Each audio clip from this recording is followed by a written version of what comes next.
Metamorphosis by Franz Kafka, translated by Wyllie. No one dared to remove the apple lodged in Gregor's flesh, so it remained there as a visible reminder of his injury. He had suffered it there for more than a month, and his condition seemed serious enough to remind even his father that Gregor, despite his current sad and revolting form, was a family member who could not be treated as an enemy. On the contrary, as a family there was a duty to swallow any revulsion for him and to be patient. Just to be patient. Because of his injuries, Gregor had lost much of his mobility, probably permanently. He had been reduced to the condition of an ancient invalid, and it took him long minutes to crawl across his room. Crawling over the ceiling was out of the question. But this deterioration in his condition was fully, in his opinion, made up for by the door to the living room being left open every evening. He got into the habit of closely watching it for 1 or 2 hours before it was opened, and then, lying in the darkness of his room where he could not be seen from the living room, he could watch the family in the light of the dinner table and listen to their conversation, with everyone's permission, in a way, and thus quite differently from before. They no longer held the lively conversations of earlier times, of course, the ones that Gregor always thought about with longing when he was tired and getting into the damp bed in some small hotel room. All of them were usually very quiet nowadays. Soon after dinner, his father would go to sleep in his chair. His mother and sister would urge each other to be quiet. His mother, bent deeply under the lamp, would sew fancy underwear for a fashion shop. His sister, who had taken a sales job, learned shorthand and French in the evenings so that she might be able to get a better position later on. Sometimes his father would wake up and say to Gregor's mother, "You're doing so much sewing again today." As if he did not know that he had been dozing. And then he would go back to sleep again while mother and sister would exchange a tired grin. With a kind of stubbornness, Gregor's father refused to take his uniform off even at home. While his nightgown hung unused on its peg, Gregor's father would slumber where he was, fully dressed, as if always ready to serve and expecting to hear the voice of his superior even here. The uniform had not been new to start with, but as a result of this it slowly became even shabbier despite the efforts of Gregor's mother and sister to look after it. Gregor would often spend the whole evening looking at all the stains on this coat, with its gold buttons always kept polished and shiny, while the old man in it would sleep, highly uncomfortable but peaceful. As soon as it struck 10, Gregor's mother would speak gently to his father to wake him and try to persuade him to go to bed. As he couldn't sleep properly where he was, and he really had to get his sleep if he was to be up at 6 to get to work. But since he had been in work, he had become more obstinate and would always insist on staying longer at the table, even though he regularly fell asleep, and it was then harder than ever to persuade him to exchange the chair for his bed. Then, however much mother and sister would importune him with little reproaches and warnings, he would keep slowly shaking his head for a quarter of an hour with his eyes closed and refusing to get up. Gregor's mother would tug at his sleeve, whisper endearments into his ear. Gregor's sister would leave her work to help her mother, but nothing would have any effect on him. He would just sink deeper into his chair. Only when the two women took him under the arms he would abruptly open his eyes, look at them one after the other and say, "What a life! This is what peace I get in my old age." And supported by the two women he would lift himself up carefully as if he were carrying the greatest load himself, let the women take him to the door, send them off and carry on by himself, while Gregor's mother would throw down her needle and his sister her pen so that they could run after his father. and continue being of help to him, who, in this tired and overworked family, would have had time to give more attention to Gregor than was absolutely necessary. The household budget became even smaller, so now the maid was dismissed. An enormous, thick-boned charwoman with white hair that flapped around her head came every morning and evening to do the heaviest work. Everything else was looked after by Gregor's mother on top of the large amount of sewing work she did. Gregor even learned, listening to the evening conversation about what price they had hoped for, that several items of jewelry belonging to the family had been sold, even though both mother and sister had been very fond of wearing them at functions and celebrations. But the loudest complaint was that although the flat was much too big for their present circumstances, they could not move out of it. There was no imaginable way of transferring Gregor to the new address.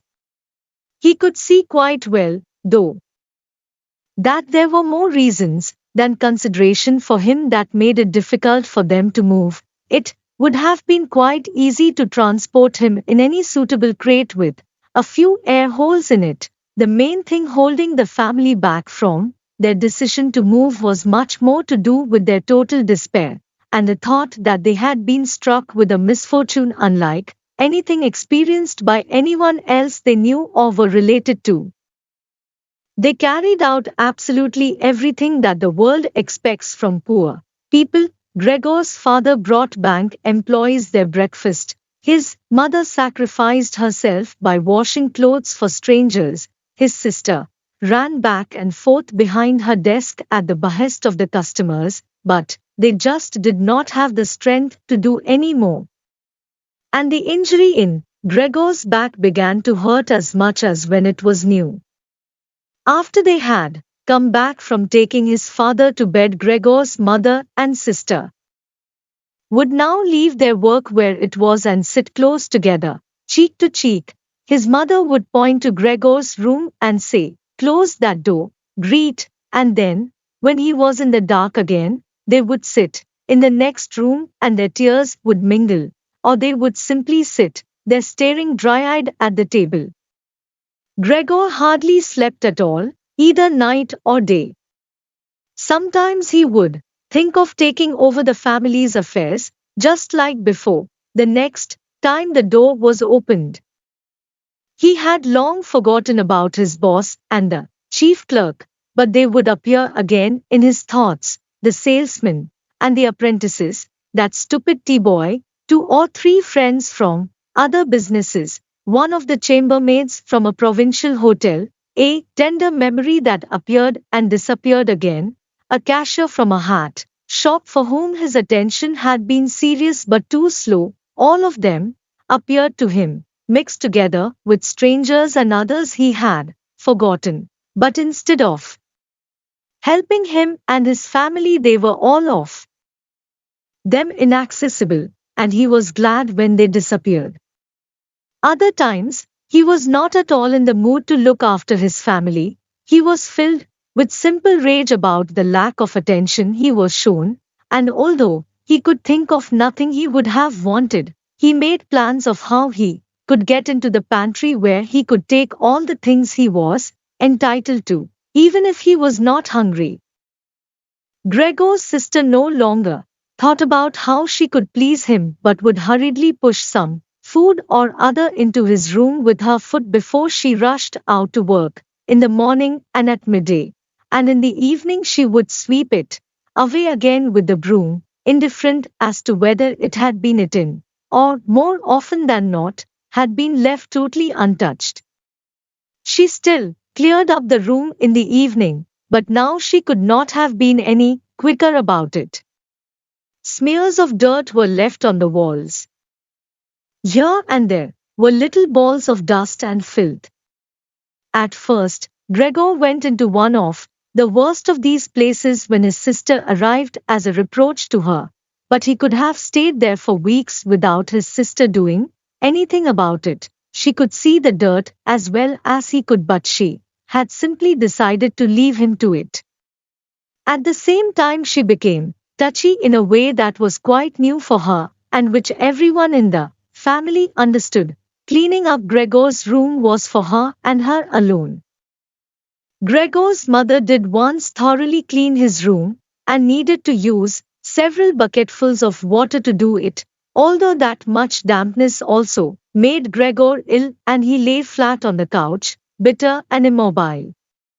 But his mother was to be punished still more for what she had done, as hardly had his sister arrived home in the evening than she noticed the change in Gregor's room and, highly aggrieved, ran back into the living room where, despite her mother's raised and imploring hands, she broke into convulsive tears.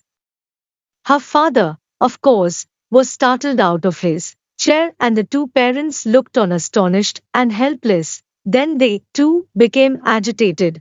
Gregor's father, standing to the right of his mother, accused her of not leaving the cleaning of Gregor's room to his sister. From her left, Gregor's sister screamed at her that she was never to clean Gregor's room again, while his mother tried to draw his father, who was beside himself with anger, into the bedroom.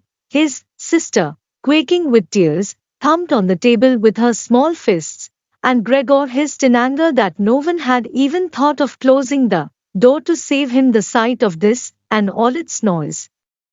Gregor's sister was exhausted from going out to work and looking after Gregor as she had done before was even more work for her, but even so, his mother ought certainly not to have taken her place.